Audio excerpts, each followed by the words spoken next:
Well, I'm on shore now and I'm planning my 3-battery electrical system, which is quite a mission actually, the design of it, because in this video I lose all my electricity again and can't start my engine. I come to start my engine and it doesn't turn, the starter mode doesn't turn over. I tried the other 2 fully charged batteries with jumper cables, I can't get anything to work, and so I have to sail into rocky shore to find an anchorage in a sandy bay somewhere.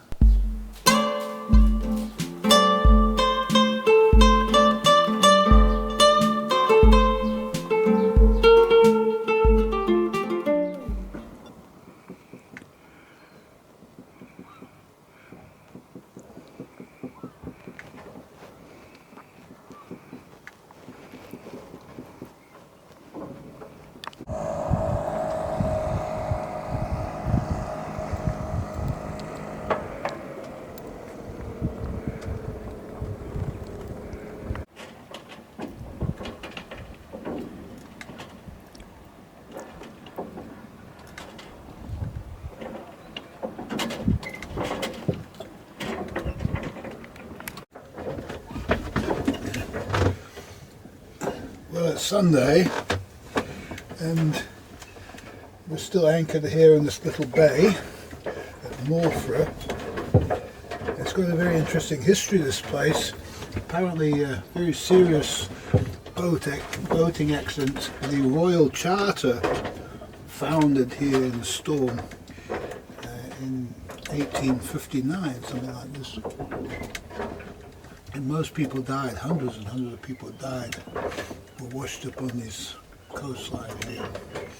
And so what looks like a nice sheltered bay probably isn't.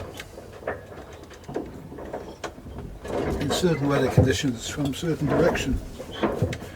So I've done the battery thing.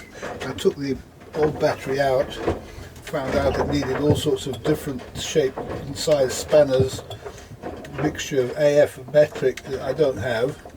Had to use a shifting spanner in the end. It's fortunate I brought one with me. And so I got the battery terminals off, put the other battery on, and same story, just not enough power in the battery. So I don't know, maybe you need more than 13.5 volts. I don't know. I'm not an expert. So this battery that I got and I charged up for a long time hasn't held its charge, so if it has, it's not powerful enough. I just don't understand it really. But the top and bottom of it is that I'm going to have to sail out of here tomorrow, and the wind is coming straight through the gap, so this will be a challenge. But hopefully the current will take me through the gap even if the wind isn't doing much, and I can back the head sail and go straight against the wind. I've found that works. Now I should be able to get through the gap. Once I'm through the gap, the other side, I've got the wind coming from the side. So you can hear that, that's the bilge pump working.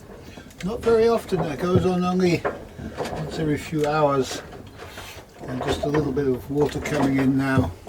Not much at all, so it feels a lot better in the boat. It's safe. It's only a cupful of water every now and again. So it's interesting how you're sent people to tell you what you need to know.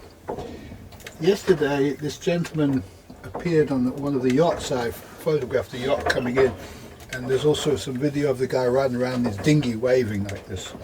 So the same guy, without asking, he came over on his dinghy, said, "Hi, Tinkerbelle," and we had a chat, and I told him what was going on, and he said that these big ships we saw anchored, when I came in we saw some anchored up ships, they were all facing the same direction. He said when those ships turn around, face that same direction they were facing before, because they were turned the other way here, he says that's the time to leave this mooring, because then you know the current's running that way, and then to sail across, get into the current, and then it'll just take you straight down the Menai Straits.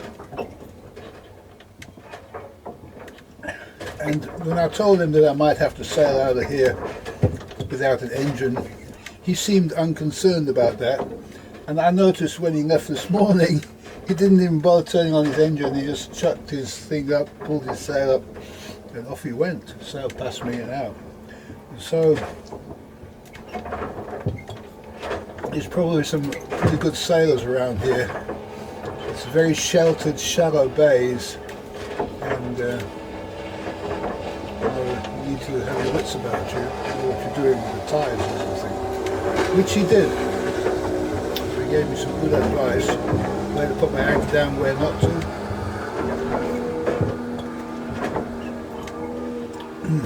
That was good. That's the chicken soup. I don't like the chicken soup as much as the mushroom soup.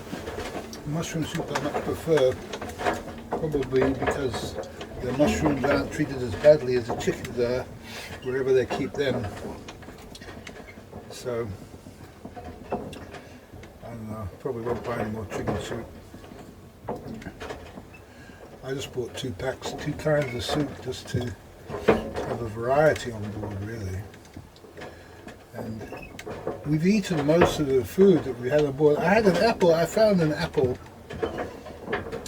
when I went shopping at Canvey Island. I found a beautiful green Granny Smith apple that had fallen off the tree, absolutely perfectly ready to eat, a big one. And I picked this up, and it was like a harvest, you know, only one big one. I put it in my pocket, and I brought it on board, and I started to eat from this apple after I'd been on board maybe a few days. I cut it up and had some with my muesli. And this apple, I've eaten from this apple, it goes a bit brown, it doesn't matter. And I've cut bits off this apple and eaten it the whole time. Getting on 4 weeks now. I've been eating this apple, and I had the very last bit of it just today with some muesli. I haven't been eating a lot of muesli, just a little bit, just to have a bit of a break. I've been enjoying the oily foods. You need a bit of oil, I think, because being on board the boat, you get constipated. I know it's a subject people don't like to talk about, but it's very true that it can be a very serious problem on board ships. And so because of, I don't know, it must be the motion, there's the motion of the ocean. They don't call it the ocean here. It's because I come from the Pacific, and we call it the Pacific Ocean. So they call it a sea or something. They call it something else here. It's coastal. It's not open ocean here, it's coastland. And very different tidally. The tides go way up and down, and they go out. Apparently this area here has the fastest tide in all of the British Isles. That it goes out. Red Wharf Bay, right next door here. A place I'm considering getting a swing mooring at. It's probably the cheapest swing mooring. You can get a swing mooring there, I think it's about $200 a year, from the Anglesey Council. And so I will be considering next year, or eventually, where I put my little boat, or whatever boat I have at the time, whatever happens to Sara. I feel exhausted. I just don't feel like I can really cope too much doing much more. I do intend to finish the painting on this boat to maintain what existing painting has been done on it before I leave here and go back to a little flat in Herefordshire, and then I can upload all my videos. It's going to be quite a big job. It'll probably take me a few weeks to do the job properly and upload daily a few videos a day. It take hours to upload in high definition. But I'm hoping that there should be something within the next few weeks up on the internet after the start of the journey. And So here we are at the end of the delivery mission, the second to last day before we meet Ian from Dickie's Boatyard, and hopefully they can meet me and have somebody to help me get to the wharf when I arrive without any engine tomorrow, hopefully at high tide about 2 o'clock in the afternoon, 3 o'clock in the afternoon I think is high tide, and that's when I have to be there. And then it'll be off the water. Oh, it'll be nice and it'll be sad because it's quite nice on the water, you know, you have beautiful sights to see. And when I came in this bay I saw so many dolphins, and they were not just swimming, they were leaping out of the water. I don't know whether they were dolphins, they could have been something else, I don't know, but because I don't often see dolphins leaping out of the water, and they looked too big to be dolphins. They were large sea beasts, and I didn't actually get close enough to them because I missed that anchorage and ended up in this one, which is the next 2 bays down. So there's obviously a lot of life around the coast here, and it's wonderful to see that, to see life in the ocean. And what I've noticed since I've been on this coastal journey, there's no plastics being thrown into the sea. There's no pollution here from people throwing rubbish around. There seems to be a consciousness that this is not an acceptable thing to do in this part of England, in Cornwall and those places. There was good, you know, you could walk around the streets at Holyhead there, and there's not a scrap, not a single piece of paper. The people must be putting their paper in their pockets like they should do. And so it's good to see that. It's totally the opposite of when I was in Africa, where there's just people just throw their stuff on the ground as fast as they consume it.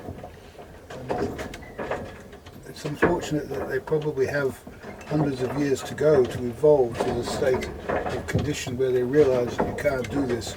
We probably also did this. In the old days we probably also used to do this too. But it was not as, you know, we didn't have all the plastics and stuff, the terrible plastics that caused such a terrible mess with the environment and our wildlife.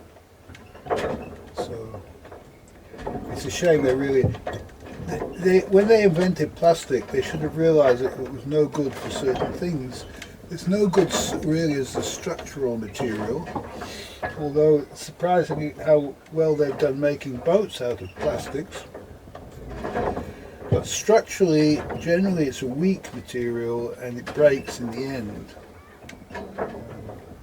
Glass fibre seems to be a little bit of a different material because it's actually laminated out of glass strands with plastic added to it. But unreinforced plastic, just like what they make plastic cups and plastic stuff, most plastic is just unreinforced plastic. This stuff just breaks, and it's used a lot now in engine components and engine compartments, overflow tanks. You know, I have a car that's got one of these plastic radiator filler overflow tanks, and they just break after, you know, 50,000 miles. They break, and you've got to put another one in. But the trouble is they break while you're driving on the motorway somewhere, and it's a real pain. And they used to make these sort of things out of metal, and they just lasted as long as the rest of the car. And when you open the bonnet, you've got this nice feeling everything was metal in there. And it's something that I really feel whenever I see a piece of plastic anywhere in a structural important place, like in an engine compartment or something like this, it just makes me feel sick, really, just to look at it and think, my God, what is this thing doing here in this place of where the metal components are supposed to be?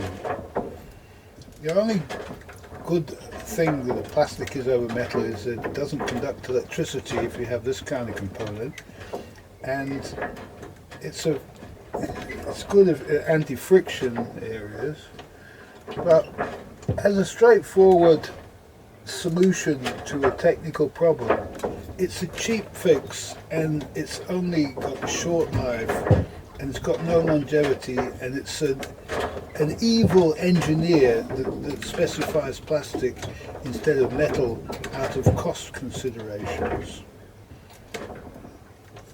This is just not warranted. This engine that I have in this boat here is probably nearly 50 years old. It could be the original engine in the boat, I don't know. But, so it could be 50 years old. And to think that a single cylinder engine has lasted that long is remarkable. And there's no plastic on it. Yeah? Well, there is actually one piece of plastic where that I noticed where the shut-off lever is made out of plastic. So why they would do that, I don't know. There you go. Even in those days they made things out of plastic. But I've noticed that the quality of the plastics, the original plastics, were much higher quality, stronger than what the modern plastics tend to be. And they've found cheaper and cheaper ways to make the plastic products, I feel. And some of the solid plastics that we have of the past are no longer as solid as they used to be. And they use recycled plastics, which is terrible stuff. It's very brittle. And I don't know if you've ever bought these cheap car mats, black plastic car mats, but they break after about 6 months because they just can't take any flexing. And they're just made out of rubbish recycled plastic. They're always black because they would never look nice in any other colour. So you can't really recycle plastic and get any good use out of it, even though the recycled plastic, they use it as an additive. What they do is, if you have so much plastic, if you add another 30% of this bad recycled plastic to it, you increase the bulk at a cheaper price. You know, it's just a cheaper way of reducing your costs, and you end up with this inferior product that cracks and breaks after a few months. It's important that people understand that these technologies are designed like this, and that to avoid buying this kind of bad stuff. If you see any cracking happening quickly in plastics, you know you got caught with this recycled stuff. It's really horrible, terrible stuff. It smells, you know, you can smell it. It smells a little bit different, a little bit even more plasticky than plasticky. Not so good. Okay, this is a long one, but we have to document our passage through these waters, and I'm glad to be here. I'm glad to be having a rest. I've rubbed some Nivea cream on my hands, which are flaking. The skin is, all the blisters have worked their way off, and the skins of the blisters are now all dried out. New skin underneath. I'll be alright in a few weeks' time, but yeah, my lips will be healed and everything, so this will be good to get back into good condition again. Then I'll probably be stuck in my little flat again for a while, thinking, oh, I wish I was on the water. Oh, but my back will be better, that's for sure. Oh, I'm not looking forward to pulling an anchor up tomorrow, that's for sure. 30 metres of chain, my God.